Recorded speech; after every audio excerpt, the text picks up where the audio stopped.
오늘 주신 하나님 말씀은 창세기 11장 27절부터 12장 9절 말씀까지입니다. 창세기 11장 27절부터 12장 9절까지 우리 한 절씩 교독하시겠습니다. 데라의 족보는 이러하니라. 데라는 아브람과 나홀과 하란을 낳고 하란은 롯을 낳았으며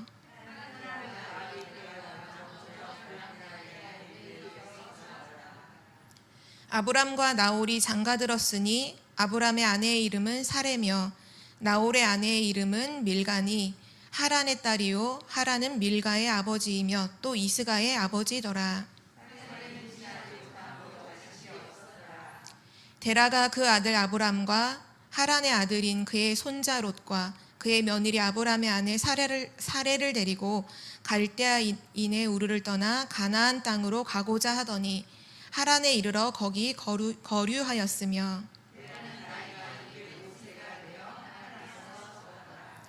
여호와께서 아브람에게 이르시되 너는 너의 고향과 친척과 아버지의 집을 떠나 내가 내게 보여줄 땅으로 가라.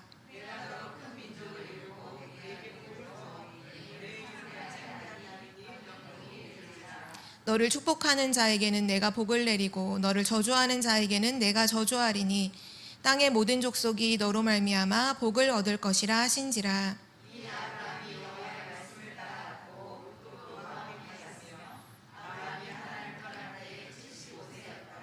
아브람이 그의 아내 사레와 조카 롯과 하란에서 모은 모든 소유와 얻은 사람들을 이끌고 가나안 땅으로 가려고 떠나서 마침내 가나안 땅에 들어갔더라.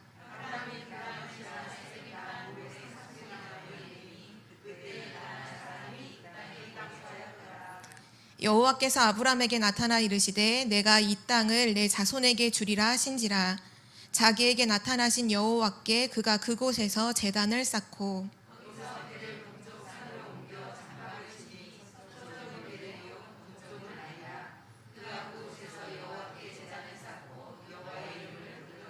우리 9절 함께 읽겠습니다. 점점 남방으로 옮겨갔더라. 아멘.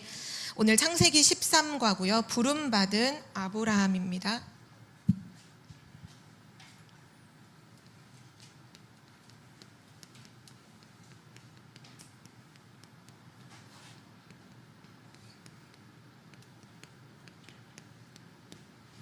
오늘 창세기 말씀 들어가기 전에 먼저 서론으로 우리가 이제 원단 말씀을 듣고 또 교회의 원단 말씀도 듣고 지금 중요한 언약의 여정을 걸어가고 있는데요.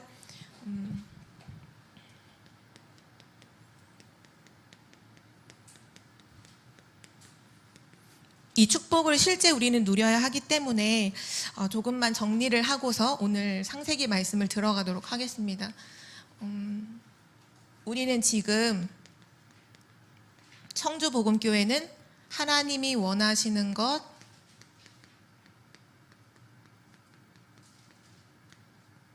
24라는 언약 속에 우리는 있죠. 이 말씀 속에서 하나님이 진짜로 원하시는 건 궁극적으로 본질적으로 뭐냐 하면 영적인 무장을 해라. 그 영적인 무장이 바로 복음 24 하는 것, 항상 성령 안에서 기도해라. 그래, 기도회 24.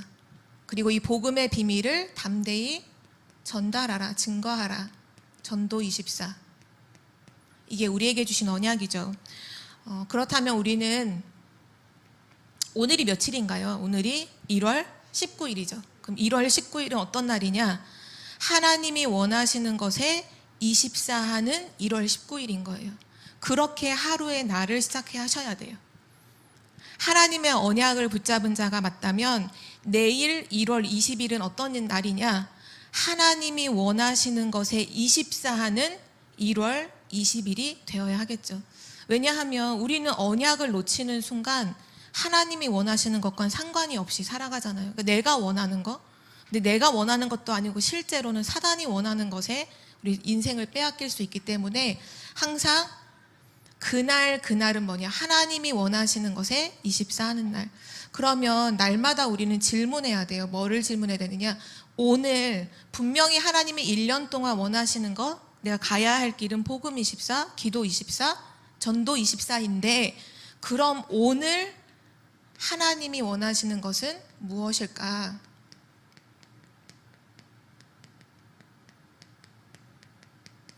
이 질문을 반드시 하셔야 돼요. 이 질문을 하시고 나서 그러면 그 하나님이 원하시는 것을 우리는 어디서 확인하나요? 말씀에서 확인하잖아요. 그래서 이 질문을 하시고 말씀을 확인하시는 거예요. 어떤 말씀? 강단 말씀이죠. 하나님이 원하시는 것 24에 오늘 하나님이 원하시는 것이 뭐지? 강단 말씀에서 뭐라고 하셨죠? 임마누엘, 언약을 회복해라.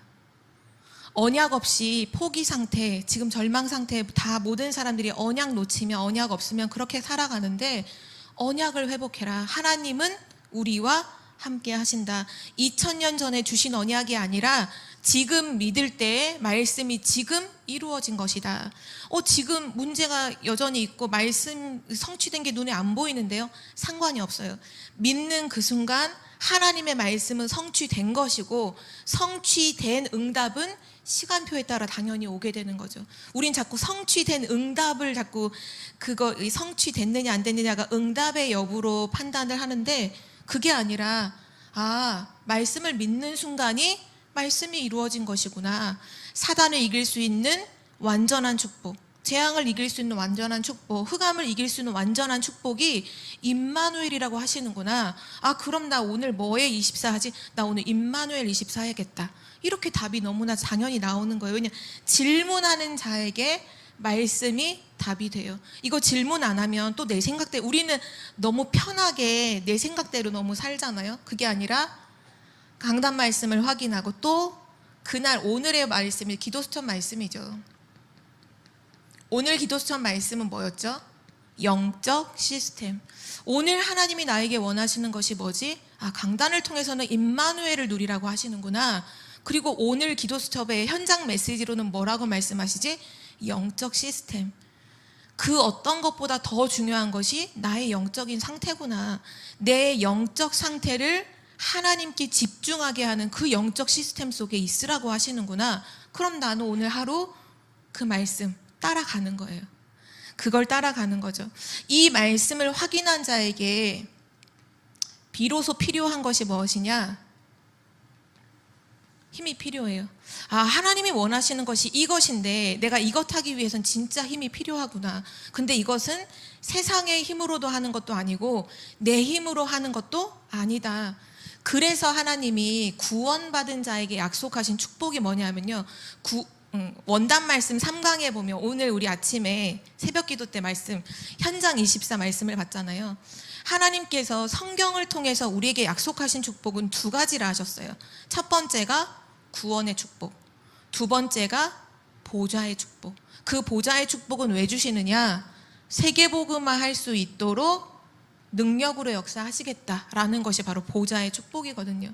이 말씀을 확인한 자에게 비로소 시작되는 기도가 393 기도인 거예요. 이 하나님이 원하시는 말씀과 언약이 없이 그냥 393 기도를 막 한다? 그 향방이 없는 거죠. 방향이 없는 거예요. 그게 아니라 하나님이 원하시는 것 24 언약, 올 1년의 언약, 그러면서 이번 한 주와 오늘 하나님 나에게 주신 말씀, 내가 가야 할 나의 이정표, 거기서 그 말씀을 확인했다면 이제 기도가 나오는 거죠. 실제 혹시 이 393 기도를 어떻게 하고 계시나요? 저에게 이제 여러분들이 질문을 하세요. 3 전무후무가 뭔지, 막 또 3시대에 어떻게 보면 막 랩런트들한테는 전문화 제자와 세계화를 3시대라고 말씀하셨거든요. 근데 어른들한테는 또 다르게 말씀하셨어요. 어른들한테는 목회자를 살려서 말씀, 그러니까 교회가 살고 현장이 살고 세계가 살아나는 시대, 그게 3시대를 말씀하셨거든요. 막 헷갈리시는 거예요. 막 어디선 3시대가 막 전문화, 제자화, 세계화인데, 근데 중요한 건 이걸 실제 내가 기도로 누리고 있어야 하는 거잖아요. 그래서 오늘은 이 393 기도를 실제 누리실 수 있도록 좀 적용하는 부분을 말씀을 드릴게요. 제가 오늘 했던 기도를 그대로 말씀을 드릴게요. 이게 이 성삼위 하나님 9가지 보좌의 그 능력 3시대인 거는 아시죠? 저는 이렇게 기도했어요. 아침에 눈을 뜨자마자 또 오늘 운전하면서 차 안에서 그리고 오늘 하루 아침에 막 준비하고 이렇게 하는 모든 것 속에서 이렇게 기도했어요. 하나님, 지금 내 안에 또는 내 생각과 마음과 영혼 속에 하나님의 영으로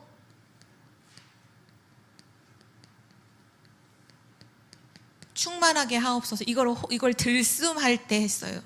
그리고 내쉴 때에는 뭐 했냐? 하나님은 지금도 창조의 능력인 말씀으로 역사하시잖아요. 하나님의 능력은 말씀의 능력이니까 그 말씀의 능력으로 내게 임하고, 그리고 오늘 저는 구체적으로 청주복음교회 모든 성도님들에게 전달되게 하옵소서 이렇게도 했었고, 렘넌트들에게 전달되게 하옵소서라고도 했었고, 또 구체적으로 어떤 사람에게 전달되게 하옵소서라고도 적용했어요. 그 부분에 이제 각자가 이제 그때그때 생각날 때마다 넣으시면 되겠죠. 이게 저는 첫 번째 이렇게 했고요. 그리고 두 번째는 하나님, 지금 나에게 그리스도의 영으로 충만하게 하옵소서. 들숨 할 때 하고, 날숨 때는 삼저주를 해결하신 그리스도시니까 삼저주 해결의 그 능력이 뭐 교회의 렘넌트에게, 그 사람에게 전달되게 하옵소서. 그렇게 기도하고, 또 보혜사 성령의 영으로 지금 나에게 충만하게 하옵소서. 그리고 그 성령의 능력이 청주복음교회의 모든 성도들에게, 또 렘넌트에게, 어떤 사람에게 전달되게 하옵소서. 저는 가장 많이 하는 기도가 사실 이 기도예요. 왜냐하면 실제 393을 묵상하고 정리를 해보면 어떤 답이 나오냐면, 이게 보좌의 축복이, 하나님과 그리스도와 성령이 계신 곳이 원래 보좌인데 그분이 내 안에 임함으로 내게 보좌가 임한 거잖아요. 근데 이 구는 뭐냐? 보좌의 능력이에요. 보좌가 있는 곳에 당연히 나타나는 능력이에요. 그러면 성삼위 하나님이 나에게 진짜 임하면 이거는 세팅이 되어지는 거예요. 삼시대의 축복은 보이는 거예요. 이거를 구체적으로 기도를 하라고 하시지만 진짜 중요한 거는 사실 이거예요. 보좌의 주인이신 하나님의 영이, 그리스도의 영이, 성령이 내 안에 충만하게 임하게 해달라고요. 그리고 나서 저는 거의 이제 구는 시간이 없을 때는 한 번에 기도하거든요. 3초월, 3생명, 그리고 3전무후무죠. 3전무후무가 내 삶에 충만하게 임하게 하옵소서. 이 9가지 세팅은 내 삶에 나타나야 되는 축복이에요. 그래서 내 삶에 충만하게 하옵소서. 그리고 이것이 어디로 전달되게 하옵소서 기도하고요. 또 마지막 5번째는 삼시대죠. 하나님, 지금 이 시간 삼시대의 축복이 내 안에 임하게 하옵소서. 또 이것이 전달되게 하옵소서. 굳이 이것을 쓰는 이유는 뭐냐 하면요, 실제 어떻게 기도해야 될지 잘 모르시더라고요. 들숨과 날숨을 한 세트로 하시면 가장 좋은 것 같아요. 들이마실 때는 이미 목사님도 말씀하신 것처럼 내 안에 임하도록, 그리고 날숨 내쉴 때에는 이 호흡이 성경에도 보면 요한복음에 예수님이 그러셨잖아요. 숨을 내쉬면서 제자들에게 성령의 충만을 받으라 이렇게 말씀하시잖아요. 숨을 우리도 똑같이 내쉬면서 이 축복이 전달되도록. 너무 좋더라고요. 왜냐하면 짜투리 시간에 계속 이걸 하는, 우린 보통 이렇게 운전을 한다거나 뭐를 기다린다거나 할 때 그냥 멍하니 있거나 쓸데없는 생각을 하거나 엉뚱한 생각을 할 때가 많잖아요. 그게 아니라 그때 나에게 임하고 그 사람에게 전달되게 하옵소서. 메시지에서 뭐라고 말씀하셨냐? 이 393 기도를 진짜로 하면, 이것이 계속 전달되면 반드시 그 사람에게, 그리고 그 현장에, 나의 직장을 두고도 전달할 수 있겠죠? 그 가정에 뭐가 무너지느냐? 3, 6, 11이 다 무너진다고 하셨어요. 지금 이것 때문에 망하는 거잖아요. 사단이 창세기 3장, 6장, 11장 나 중심, 성공 중심, 물질 중심으로 모든 사람들을 사로잡고 있는데 진짜 393의 기도를 할 때 이 모든 것이 완전히 무너진다. 하나님이 축복을 주신다라고 말씀해 주셨어요. 그래서 우리가 오늘이 지나고 내일이 왔을 때에도 질문하셔야 돼요. 하나님이 원하시는 것 하는 오늘 1월 20일 목요일, 오늘 하나님은 나에게 뭐라고 말씀하시나? 강단 말씀을 펴시고 또 읽어보세요. 또 뭔가 하나님의 말씀이 내게 탁 부딪히는 언약이 있어요. 그 한 가지를 잡는 거예요. 다 안 잡으셔도 돼요. 딱 한 가지 잡으시고 기도 수첩을 펴시고 질문하면서 보면 거의 대부분 제목에서 답이 다 나와요. 아, 하나님 원하시는 게 이거구나. 질문 안 하고 기도 수첩 펴잖아요. 그러면 뭐라고 말씀하시는 거지? 뭐라고 하는 거지? 나에게 뭘 원하시는 거지? 질문하면 반드시 하나님은 말씀에서 답을 주신다는 것. 그 답을 가지고 우리는 움직여야겠습니다. 오늘 제목이 부름받은 아브라함인데요. 우리가 지난주 되게 중요한 말씀을 같이 나눴죠. 방주 안에서 나온 그 노아의 후손들, 그 노아의 후손들이 결국 어떤 사람들이 되었냐?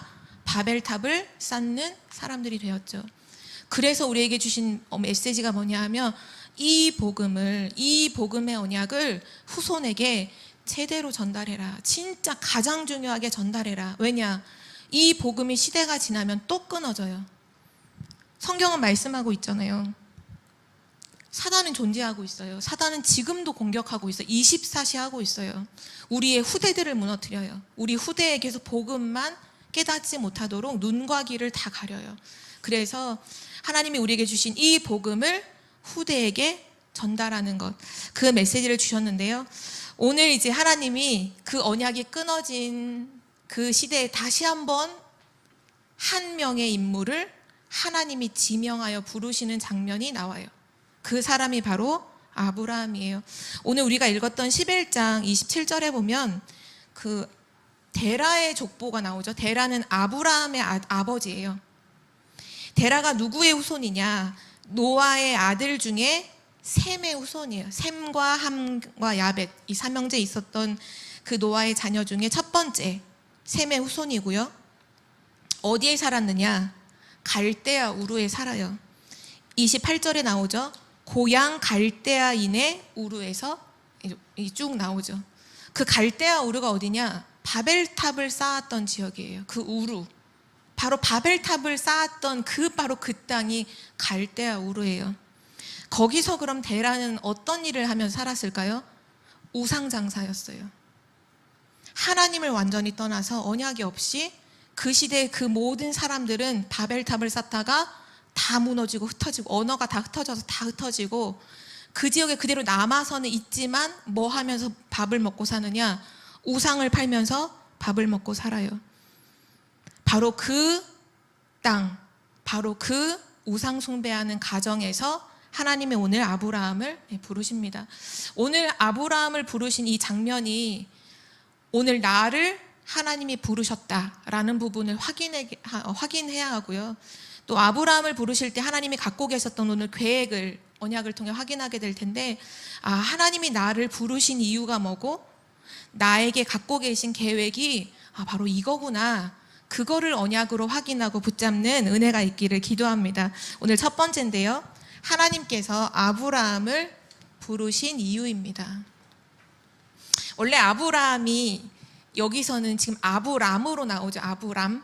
그러다가 나중에 이름이 아브라함으로 바뀌어요. 그래서 그냥 지금은 보통 우리가 사용하는 그냥 아브라함으로 적도록 하겠습니다.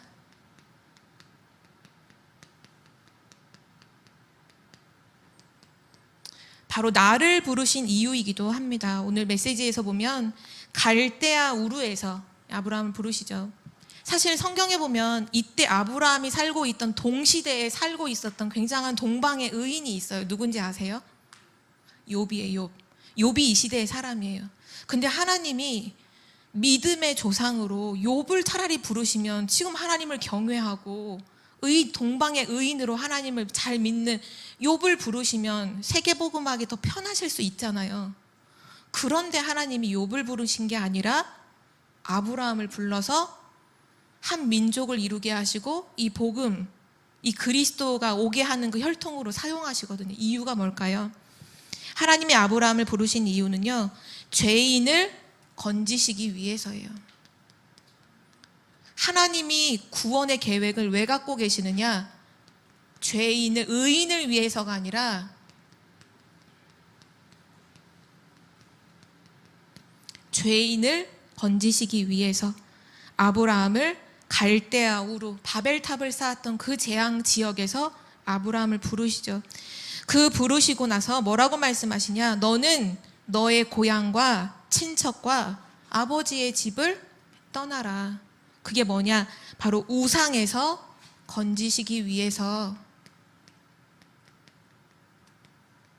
아브라함을 부르셨어요. 우상 도시, 우상 가문, 대대로 우상을 만들어 장사하며 사는 그 데라의 가문에서 아브라함을 부르셨죠. 그리고 나서 그 아버지의 집을 떠나라는 의미가 단순히 뭐 가출을 해라 이런 의미가 아니라 뭐를 말씀하시는 거냐면, 하나님께서 지명하여 부르신 너 아브라함에게 새로운 축복을 준비해 놓으셨으니 그곳을 떠나라고 말씀하시는 거예요. 왜냐? 떠나야 살릴 수 있거든요. 그 우상 가문에서 떠나야 그 우상 가문을 살릴 수가 있어요. 우리 메시지에서 항상 말씀하셨죠. 우리가 청주 수준이 되면 절대 청주 못 살린다. 청주 수준에서 벗어나야 청주를 살릴 수 있다. 가정에 문제 있잖아요. 그럼 가정 안에서 싸우잖아요. 그럼 똑같은 수준인 거예요. 절대 살릴 수 없어요. 그 가정의 수준에서 벗어나야 돼요. 그래야 가정을, 가문을 살릴 수 있어요. 우리가 대한민국이 늘 갖고 있는 그 수준에 머물러 있다면 우린 대한민국을 절대로 살릴 수가 없어요. 이 수준에서 완전히 벗어나야 해요. 바로 그 의미예요. 너는 너의 고향과 친척과 아버지의 집, 이 틀을 완전히 깨고 벗어나라. 왜? 새로운 축복을 하나님이 주신다라는 의미죠. 그리고 나서 성경에 보면 이렇게 말씀하시죠. 12장 1절에 그 집을 떠나서 내가 너에게 보여줄 땅으로 가라. 내가 너에게 보여줄 땅. 성경이 이제 개정개혁 되기 전에는 내가 너에게 지시하는 곳으로 가라. 이게 무슨 의미일까요? 히브리서 11장 8절에 보면 믿음의 사람들에 대한 기록을 하고 있는데요. 아브라함에 대해서 이렇게 기록을 하고 있어요. 8절에 믿음으로 아브라함은 부르심을 받았을 때 순종하여 장래의 유업으로 받을 땅에 나아갈새 갈 바를 알지 못하고 나아갔으며, 갈 바를 알지 못하고 아브라함이 그 고향과 친척과 아비집을 떠나고 가요. 당연하죠. 한 번도 가보지 않은 땅이에요. 한 번도 가보지 않았으니 어떻게 가야 하는지를 몰라요. 그리고 주소도 없어요. 우리 어딜 찾아가려면 몇 동, 몇 번지 하면은 그래도 그게 구획이 나눠져 있으니까 찾기가 쉽잖아요. 이때는 그게 아닌 거예요. 내가 지시하는 곳으로 가라. 근데 그게 어딘지도 몰라요. 주소도 몰라요. 약도, 지도도 없어요. 내비게이션 없어요. 갈 바를 알지 못하는데, 그런데 아브라함이 믿음으로 그곳으로 가요. 왜 그렇게 하셨을까요? 왜 갈 바를 알지 못하게 해서 그 자기 고향을 떠나도록 하나님 만드셨을까요? 헷갈리게 하도록? 헷갈리게 살도록 하신 걸까요? 아니에요. 내가 너를 인도하겠다. 그 약속인 거예요. 그 인도도 그냥 한 번 인도가 아니라 계속적인 인도를 위해서 하나님께서 아브라함을 부르신 거죠. 한 번이 아니라 앞으로 내가 너의 인생을 인도할게. 갈 바를 알지 못하는 그 곳으로, 지시하는 곳으로, 내가 너에게 보여주는 그곳으로 가. 앞으로 내가 너의 모든 인생을 인도할 거야. 너의 매일매일을 인도할 거야. 너의 평생을 인도할 거야. 계속적인 인도를 위해서 아브라함을 부르셨죠. 이 말씀이 아브라함에게만 속하는 말씀이 아니라 바로 우리인 거예요. 우리를 구원하신 하나님이 죄인인 나를 건지시기 위해서 하나님 떠나서 하나님 없다고, 세상 것이 전부라고 생각했던 우리를 구원하시고 우상에 멸망하지 않도록 우상 가문과 그 가정에서 우리를 구원하시고 새로운 축복을 주시기 위해서 앞으로 계속적인 인도를 하시기 위해서 우리를 부르신 거죠. 근데 이때 부르심을 받았을 때의 아브라함의 반응이 어땠냐 하면요,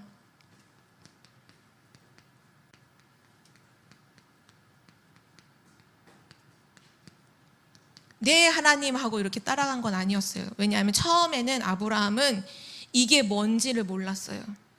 그래서 오늘 읽었던 창세기 11장 30절에서 분명히 하나님께서 이제 떠나라는 말씀을 주셨지만 이게 무슨 말인지 모르니까 그냥 자기 생각 속에서 계속 갈대아 우르에 머물러 있어요. 머물러 있다가 자기 첫째 형이죠. 그 이름이 이제 그 데리고 왔던 조카 롯의 아버지예요. 하란이 아니라 이름이 나홀이죠. 나홀이라는 그 첫째 형이 갈대아 우르에서 죽어요. 그리고 나서 이제 떠날 채비를 해서 아버지랑 조카 롯과 이제 아브라함과 사레가 길을 가죠.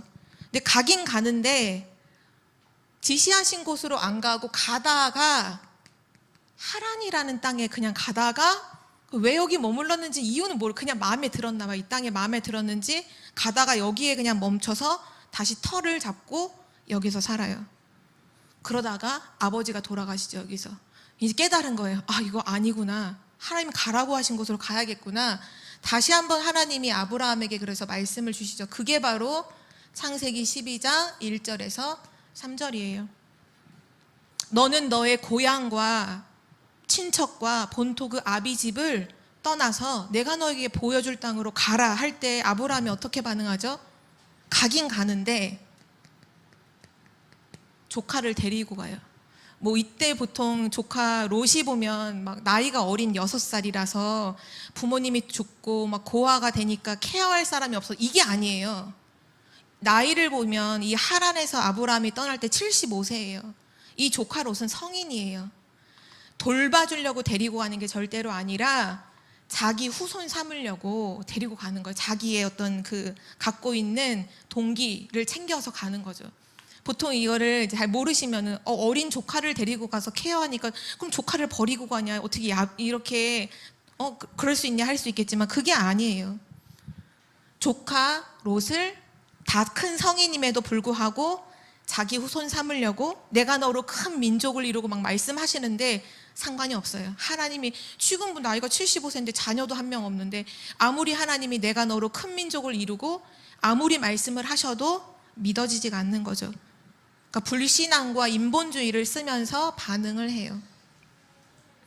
그리고 그러한 생각 속에 마침내 가나안 땅에 들어가잖아요.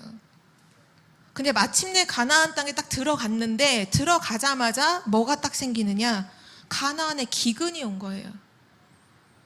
지금 먹고 살기가 힘들 정도가 아니라 이제 죽게 생겼어요. 온 가족이 먹을 것이 없어서 죽게 생긴 거죠. 막 흔들려서 결국은 애굽으로 내려가요. 이때 기근이 오니까 애굽으로 내려가요. 아브라함의 반응이 어떤 것 같아요?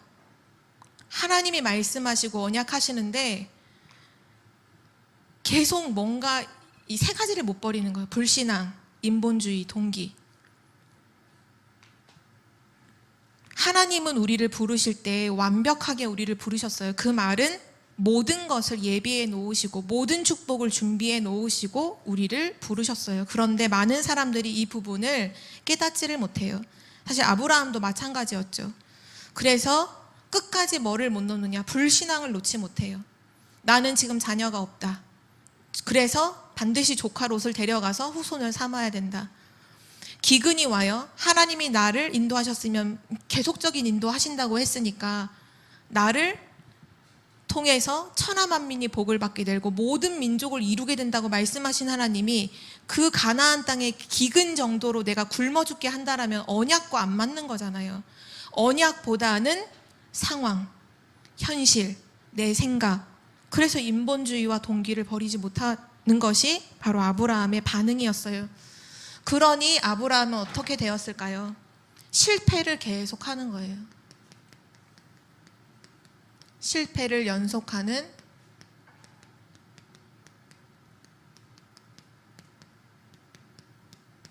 아브라함이었어요. 방금 전에도 말씀을 드렸지만 그 갈대아 우르에서 형이 죽음을 맞이하죠. 그 이유에 대해서는 나오진 않았어요. 그런데 추리를 해보자면 하나님께서 아브라함에게 갈대아 우르를 떠나라고 했을 때 분명히 반대했겠죠. 형이, 야 우리 지금 여기서 우상 장사하면서 지금 모든 사람들이 다 우상 섬기고 있는 가운데 우상 장사한다는 건 대세를 잡고 있는 직업이잖아요. 여기서 잘 먹고 잘 살고 있는데 왜 가냐, 분명히 방해했겠죠. 못 가도록 발목을 잡았겠죠. 하나님이 불러 가셨어요. 근데 그때도 아브라함은 사실 못 깨달아요. 그리고 하란에 가서 누가 죽느냐? 이제 아버지가 죽죠. 그때서 이제 조금 눈치를 챘어요. 아, 이거 아니구나. 하나님이 지금 언약하신 그걸 내가 지금 놓치고 지금 내 생각대로 하다가 불신앙하다가 완전히 내가 실패하고 있구나. 그거를 깨닫게 되죠. 그리고 나서 가긴 가지만 조카를 데리고 가잖아요. 불신앙의 그 인본주의의 또 한 방편으로 조카를 챙겨서 그래도 나는 가나안은 가기는 가는데 내 생각은 내려놓을 수 없어. 딱 그러고 가나안을 가죠. 근데 기근이 와요. 모두가 죽게 생기는 상황이 오죠. 그리고 애굽에 내려갔다가 아내 뺏길 뻔하고, 그리고 여기서 한 여자를 몸종으로 데려오죠. 아내의 몸종인 하갈을 데려오는데 이 하갈을 통해서 나중에 큰 재앙의 씨앗을 낳게 되죠. 불신앙의 결과가 얼마나 무서운지 성경이 말씀하고 있습니다. 아브라함이 몰랐던 것이 무엇일까요? 하나님께서 우리를 부르실 때 중대한 계획을 가지고 부르셨다는 걸 우리는 꼭 기억해야 돼요. 창세기를 통해서 우리에게 말씀하시려고 하는 핵심이 바로 그거예요. 하나님이 우리를 부르셨다. 근데 그 하나님이 이러한 계획을 이루기 위해서 나를 부르셨다. 그 부분을 말씀하고 계시죠. 그래서 하나님이 이제 아브라함이 아닌 나를 부르실 때 가지고 계셨던 계획이 나오는데요. 그 첫 번째가 뭐냐 하면 창세기 12장 1절에 나와 있듯이 저주와 불신과 우상에서 건지시기 위함, 바로 이것이 첫 번째 계획입니다.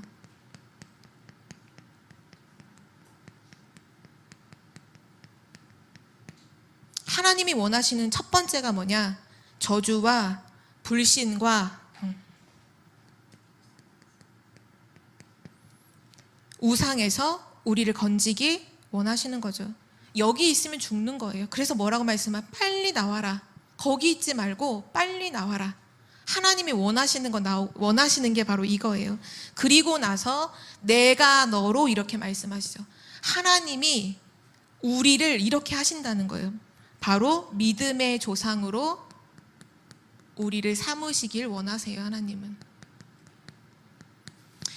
나 한 사람을 구원하는 것을 넘어 나의 가정과 나의 주위의 모든 사람을 건지시기 위한 큰 계획을 가지고 계세요. 그래서 사도행전에 말씀하시죠. 주 예수를 믿으라. 그리하면 너는 구원받을 것이다. 그러니 너의 가정은 아니다. 이게 아니라 너와 내 가정이 구원을 받을 것이다. 하나님의 계획은 우리를 축복하셔서 우리를 믿음의 조상으로, 우리를 통해 나의 가정, 나의 가문, 나의 주위에 있는 모든 사람을 살리시기 위한 계획을 가지고 우리를 부르셨고요. 그래서 하나님은 우리의 자녀와 우리의 가족을, 바로 가족과 우리의 후손들에게 복 주시려는 계획을 가지고 우리를 부르셨어요. 그래서 우리가 신앙생활을 처음 시작하시는 분들인 경우에, 특별히 우상 숭배하는 가문에서 내가 혼자 단독으로 신앙생활을 하게 되었다라고 했을 경우에 많은 핍박이 있잖아요. 집안에서의 핍박, 또 여러 가지 문제와 어려움 분명히 있겠죠. 기쁨으로 그대로 받아들이시면 돼요. 왜냐? 하나님의 놀라운 계획이 있기 때문이에요. 거기서 싸우고 원망하고 불평하면 오히려 흑암이 덮쳐요. 그럴 필요 하나도 없이 가정에서 핍박한다. 도리어 감사하세요. 그래, 맞아. 우리 가정에 빛이 비추니 어두움이 발악을 하는 것, 사단이 발악을 하는 건 당연하지. 어려움과 핍박과 막 뭐라고 할 때 그걸 기쁘게 받아들이면서 기도하세요. 왜냐? 하나님 반드시 우리 가족을 복주시려는 계획을 가지고 계시고 아무도 그 계획을 막을 수가 없기 때문이죠. 그리고 나서 하나님이 우리를 향한 계획은 뭐냐? 가족과 우리 후손을 넘어서 다른 민족을 살리시기 위해서 우리를 부르신 거예요. 바로 선교죠. 전도와 선교. 사실 아브라함이 이걸 제일 못 깨달았고 그 아브라함의 후손들인 이스라엘이 이걸 진짜 못 깨달았죠. 그래서 선교를 깨닫지 못하니까 하나님은 우리만의 하나님이고 이방인은 너희는 아니야. 우리는 선민, 너희는 이방인. 그래서 계속 재앙과 저주를 받죠. 처음부터 이 부분을 하나님이 나를 부르실 때 다른 민족까지도 구원하시기 위해서 나를 부르셨다는 걸 처음부터 붙잡았던 사람이 바로 바울이었어요. 바울은 자기를 두고 뭐라고 말하냐? 나는 이방인의 사도다. 나는 이방인을 건지기 위해서 하나님이 나를 부르셨다. 이게 얼마나 어마어마한 거냐면 그때 당시에 유대인들도 똑같이 선민 사상에 사로잡혀 있었거든요. 근데 바울이 그 고백을 했다는 것 자체가 완전히 돌 맞아 죽을 얘기인 거예요. 유대인들한테는 돌에 맞아 죽을 만한 얘기죠. 그러나 하나님의 입장에서 볼 때는 너무나 맞는 얘기인 거예요. 나는 이방인의 사도야. 나를 하나님이 전 세계 복음하기 위해서 나를 부르셨어. 하나님은 지금 237, 5천 종족 그 민족을 살리기 위해서 우리를 부르셨어요. 우리 교회 안에도 팀들이 있잖아요. 서밋팀, 치유팀, 237 팀만 237을 이게 아니라 모든 우리 한 명 한 명이 전부 다 전 세계 복음화를 위한 사람들로 하나님께서 부르셨다는 사실이죠. 그래서 하나님이 말씀하시잖아요. 너를 축복하는 자 내가 축복하고 너를 저주하는 자 내가 저주하겠다. 그게 무슨 의미일까요? 나를 축복의 증거로, 증인으로 삼으신다는 거예요. 나를 축복의 증거로 삼으시기를 하나님은 원하고 계시죠. 그래서 아브라함이 가나안 땅에 도착하자마자 뭐를 하냐 하면 하나님 앞에 단을 쌓고 여호와의 이름을 부르니라. 오늘 말씀에 나오죠. 8절에 보면 7절 8절에 보면 여호와께서 아브라함에게 나타나 이르시되 내가 이 땅을 내 자손에게 주리라 하신지라. 자기에게 나타나신 여호와께 그가 그곳에서 제단을 쌓고 거기서 장막을 치고 그곳에서 여호와께 제단을 쌓고 여호와의 이름을 부르더니. 하나님은 무엇을 원하시느냐? 나를 통해 내가 가는 모든 곳에 단을 쌓기를 원하세요. 왜냐하면 내가 가는 모든 곳은 내가 가는 곳이 아니라 하나님이 보내신 곳이거든요. 거기서 단을 쌓는 거, 여호와의 이름을 부르는 거. 회사 내가 취업 준비해서 면접 보고 합격해서 내가 들어간 것 같지만 그게 아니라 하나님께서 보내신 현장. 나의 학교, 내가 시험 쳐서 원서 접수해서 면접 보고 들어가는 학교가 아니라 하나님이 나를 보내신 학교. 하나님이 나를 이 가정에 왜 태어나게, 하나님이 나에게 보내신 소중한 현장. 그래서 가정과 학교와 회사 그 어떤 곳이든 가는 곳마다 뭐 하길 원하시니 하나님 거기서 단을 쌓기를, 그리스도 이름 부르기를 원해요. 그리스도 언약 붙잡고 그곳에서 말씀 운동, 기도 운동 펴는 것을 하나님은 원하시죠. 그래서 계속 말씀하시는 떠나라, 뭐 다 버려라, 가라 이 말씀을 왜 하시느냐? 그 모든 곳에 하나님이 주시는 새로운 축복, 그 축복이 있음을, 그 새로운 축복을 누리기를 하나님은 원하고 계시죠. 하나님의 새 축복과 은혜 받기를 원하신다. 그래서 우리는 진짜 올 한 해도 갱신을 잘하면 돼요. 아브라함이 항상 하나님 말씀하실 때 세 가지로 반응하잖아요. 불신앙, 인본주의, 동기 이런 거 갖고 있잖아요. 그 모든 것들을 다 빼버리는, 다 내버리고 거기서 완전히 떠나는 진짜 갱신을 하시기 바랍니다. 그건 왜냐하면 새로운 게 있기 때문이에요. 새로운 게 있는데 왜 굳이 실패할 수밖에 없는 옛 것을 붙잡고 왜 있겠어요? 어리석은 자잖아요. 하나님의 새로운 축복과 새로운 은혜가 있다. 더 이상 옛 거, 인본주의, 내 생각, 불신앙, 동기 다 필요 없다. 나는 하나님의 새로운 축복을 누리겠다. 믿음으로 도전하시길 바라고요. 마지막 8번째인데요. 하나님 무엇을 원하시느냐? 구원의 씨를 심기 원하십니다. 창세기서에는 많이 나오는 게 족보 이야기죠. 그걸 왜 말씀하시냐? 씨, 언약의 씨. 마태복음 1장 1절에 보면 아브라함과 다윗의 자손 예수 그리스도의 세계라 이렇게 말씀하시죠. 아브라함은 뭐냐? 그리스도의 그 복음을 오게끔 하는 그 언약의 대열 속에 있던 사람이에요. 이 의미가 바로 하나님은 나를 통해 그리스도가 증거되기를 원하신다는 거. 그 이 구원의 씨를 심기를, 내가 있는 모든 현장에 이 축복이 누려지기를 하나님은 원하고 계십니다. 바로 아브라함을 넘어 오늘 나에 대한 얘기를 하고 계신 거예요. 부름받은 아브라함, 부름받은 바로 우리, 나, 개인, 하나님의 어마어마한 축복이 있음을 믿고 누리시기를 바랍니다. 우리의 마지막 결론인데요. 창세기서를 통해서, 특별히 이제 아브라함의 말씀을 통해서 확인하는 것이 뭐냐 하면 궁극적인 구원. 이게 무슨 말이냐? 분명히 우리는 예수 그리스도를 믿음으로 구원을 받았죠. 근데 여러 가지 문제와 어려움과 갈등이 늘 있어요. 그러나 낙심하지 말아야 할 이유는 뭐냐? 구원받은 하나님의 자녀는 절대 망하지 않는다. 바로 그게 궁극적인 구원이에요. 마지막 결론이 뭐냐? 반드시 승리하게 된다는 거예요. 하나님의 자녀는. 구원받은 자,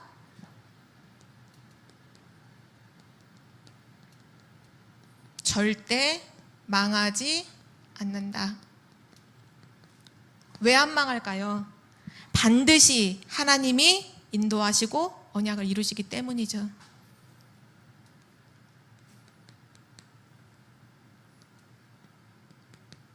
하나님이 언약하셨기 때문에 그 언약을 가진 우리를 반드시 인도하시죠. 그래서 창세기서의 내 인물, 크게 보면 내 인물을 통해서 이거를 우리에게 확인시켜 주시는 거예요. 아브라함, 이삭, 야곱, 요셉. 아브라함을 통해서 뭘 보여주시냐? 믿음의 시작을 보여주시는 거예요. 믿음의 시작. 진짜 믿음의 시작을 어떻게 해야 되느냐? 나의 고향과 친척과 아버지의 집 모든 재앙과 저주와 나의 모든 과거에서 완전히 벗어나서 하나님의 언약, 그리스도 붙잡는 것이 시작이구나. 그것이 아브라함을 통해서 보여주시는 거고요. 실제 그 축복을 누렸을 때 이삭은 뭐냐? 그 믿음의 축복을 어떻게 누리는지를 보여주는 사람이 이삭이에요. 실제 이삭은 삶을 살아갈 때 굉장한 축복을, 르호봇의 축복, 100배의 축복, 샘의 근원을 얻는 이런 모든 것이 왜 나오느냐? 진짜 그리스도로 완전히 각인된 인생이거든요. 그러니까 축복을 계속 누려요. 그걸 보여주는 사람이 이삭. 야곱은 연약한 인간이 어떻게 변화되어지는 과정을 보여주는 것이 야곱의 인생이에요. 그 야곱이 나중에 이름이 이스라엘로 바뀌는 것처럼 연약하고 늘 거짓말하고 늘 뭔가 그랬던 인생이 진짜 하나님의 축복을 받고 완전히 바뀌는 그 과정을 보여주는 삶. 그리고 마지막 열매 맺는 삶을 보여주는 사람이 바로 요셉입니다. 창세기 내 인물을 통해서 보여주는 하나님의 말씀이 뭐냐? 궁극적인 구원. 구원받은 하나님 자녀는 절대로 망하지 않는다. 그래서 이 궁극적인 구원의 축복 속에서 우리가 누려야 할 게 있죠. 그게 뭐냐? 하나님 자녀된 신분과 권세를 누리는 거예요. 항상 감사함으로, 행복함으로. 그래 맞아. 절대 망하지 않는다. 하나님 나와 함께 하시고 나를 인도하시고 지금도 성령으로 역사하신다. 흑암 저주 권세 내 발 앞에 완전히 무릎 꿇고 하늘 천군과 천사가 동원되며 나의 배경이 하늘이요 나를 통해 세계복음화 하신다. 그 신분 권세를 매일 누리시는 거죠. 그리고 나서 누리는 것이 바로 보좌의 축복이에요. 어떻게 누려요? 393 기도를 통해 누릴 수 있도록 우리에게 메시지를 주셨잖아요. 하나님 자녀된 신분과 권세 기도로 누리고, 보좌의 축복 393의 언약을 진짜로 기도로 누릴 때 하나님께서 우리를 통해 하시려고 하는 이 많은 일들이 반드시 이루어질 줄 믿습니다.